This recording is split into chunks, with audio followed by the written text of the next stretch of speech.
Bien, nous allons passer donc toujours à l'ancienne mercerie. Maintenant, on va attaquer les rouges. Donc là, on est sur un coteau du Languedoc 2010.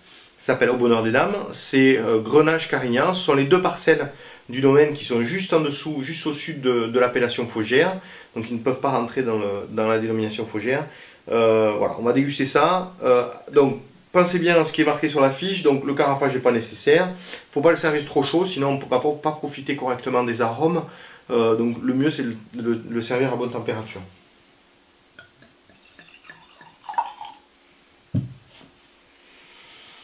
Bien, au niveau de la couleur, ben on a un vin qui est relativement sombre.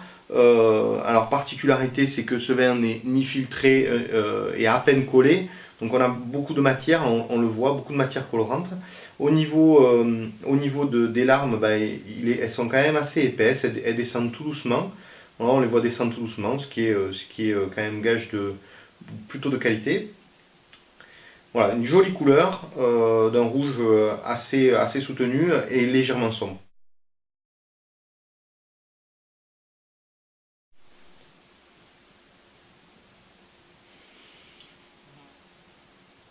Au niveau du nez, eh bien, le nez qui domine, c'est la réglisse, c'est les épices, c'est également le caramel, le chocolat. Voilà, moi c'est ce que je ressens en tout cas. À vous de partager de ce que vous ressentez. Est-ce que effectivement vous ressentez ces choses-là? Alors il peut arriver parfois que ces vins soient ce qu'on appelle légèrement réduits. Donc la réduction c'est rien de grave, c'est juste que le vin fait un peu la tête et il sort des arômes qui ne sont pas forcément agréables. Le mieux c'est de le laisser dans le verre s'ouvrir comme ça. Ces odeurs qu'on n'apprécie pas forcément vont disparaître. Et il vous suffira de déguster le verre quelques minutes après et les arômes seront bien soutenus. Donc un pur plaisir.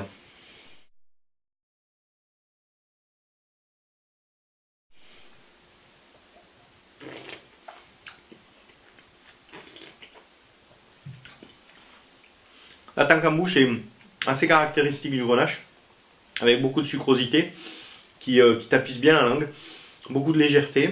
On a des tanins qui viennent chatouiller le dessus de la langue, hein. Donc les tanins sont les grosses molécules qui viennent gratter le dessus de la langue. Mais ils sont pas agressifs, on les sent, ils assèchent un tout petit peu, mais c'est vraiment très agréable. Et là le final est très long, voilà, on a des arômes qui tiennent assez longtemps en bouche.